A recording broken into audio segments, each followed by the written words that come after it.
उत्तर प्रदेश के जनपद मुरादाबाद में लूट की वारदात कम होने का नाम नहीं ले रही है। अभी गत दिनों हुई एटीएम लूट का खुलासा मुरादाबाद पुलिस कर भी नहीं पाई थी कि एक और लूट की वारदात को अंजाम देकर बदमाश फरार हो गए हैं। शहर की पौंछ कॉलोनी में हुई डिलीवरी बॉय के साथ लूट की वारदात से क्षेत्र में हड़कंप मच गया है।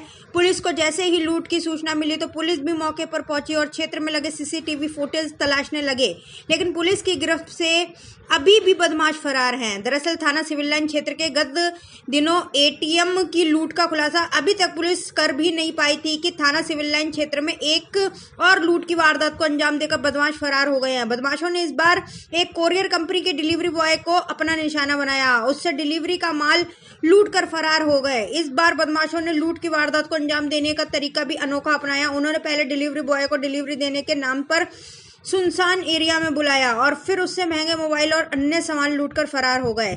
जैसे ही पुलिस को सूचना मिली तो पुलिस भी मौके पर पहुंची और मामले की तफ्तीश शुरू की। इस दौरान पुलिस आसपास के घरों में लगे सीसीटीवी फुटेज भी तलाश रही है, लेकिन अभी भी पुलिस की पकड़ से आरोपी फरार हैं। पीड़ित के मुताबिक लगभग 80,000 रुपए के माल को लूटकर लुटेरे फरार हो गए हैं। मुरादाबाद से परवेज अंसारी की रिपोर्ट।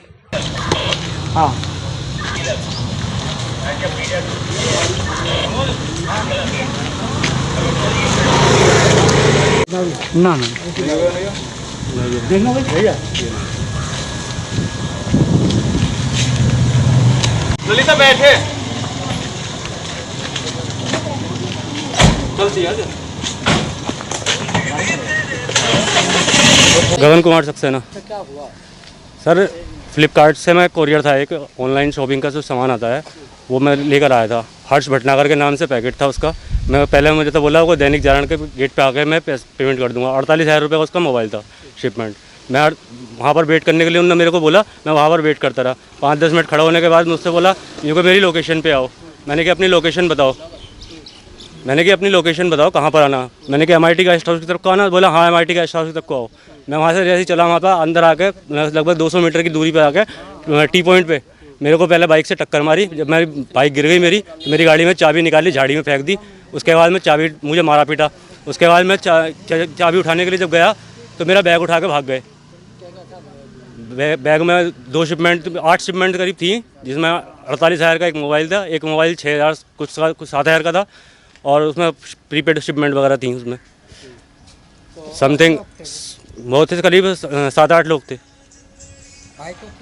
हाँ, बाइक से थे। उनका पीछा करा सर मैंने। बाइक मेरी गिरी पड़ी थी, चाबी मिल नहीं रही थी। पैदल भागा उनके पीछे, पत्थर भी मारा उनकी पत्थर भी मारा, तो उसकी बैकलाइट फूट गई गाड़ी की। उसके बाद वो अंदर दैनिक जागरण के पीछे जो रास्ता, गंदा रास्ता जो है कूड़ा वाला, उस गली में को भागे अंदर को दो लड़के बाइक से।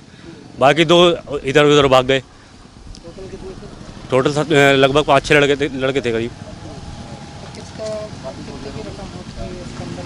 सर समथिंग होगी कम से कम 48 का, तो एक ही मोबाइल 48 का है। 6-7 हज़ार का वो है। 8 शिपमेंट है उसमें। समथिंग 80,000 के आसपास का मामला है। 80,000 की लूट हुई है सर। कैश उन्होंने छीना नहीं मेरा। कैश मेरे पास पूरा रखा था मुझे, मतलब कैश पे हाथ नहीं डाला, मेरे जेब में हाथ नहीं डाला उन्होंने। सिर्फ बैग उठा के लेके भाग गए एकदम से। अरे कोरियर वालों के पास फोन आया था, क्या मेरा मोबाइल ले लीजिए, फिर क्या है उसके साथ जो लोग हुई थी, क्या है? ये गगन कुमार सक्सेना है। इनका काम जो कुरियर के थ्रू जो डिलीवरी की जाती है वो देने गए थे आज। तो जो दैनिक जागरण प्रेस है उस चौराहे के पास रामगंगा विहार में कुछ 3 लोग थे, वो बाइक पे आए। इनकी बाइक पे टक्कर मारी उन्होंने और इनके पास जो बैग था जिसमें इन्होंने ये बताया कि उसमें 2 मोबाइल थे, वो इनसे छीन के वो ले गए हैं। क्या पता चली, क्या जानकारी मिली? अभी इसमें हम जो मुकदमा दर्ज करके इन्वेस्टिगेशन कर रहे हैं। जो उसके द्वारा बताई गई आइडेंटिफिकेशंस हैं उनको हम देख रहे हैं। जैसे ही लोग वो आइडेंटिफाई होंगे हम जल्दी उनको गिरफ्तार करेंगे। वो बता दिया 5 जने थे मेरे साथ बातचीत। अभी जो उन्होंने एप्लीकेशन दी है उसमें उन्होंने यही बताया कि बाइक पे सवार थे, 3 लोग आए थे, उन्होंने उसकी बाइक में आगे टक्कर मारी और उनसे उनका वो बैग छीन के भाग गए हैं। बाकी जैसे फैक्ट्स सामने आएंगे हम उसके बेसिस पे कार्रवाई करेंगे।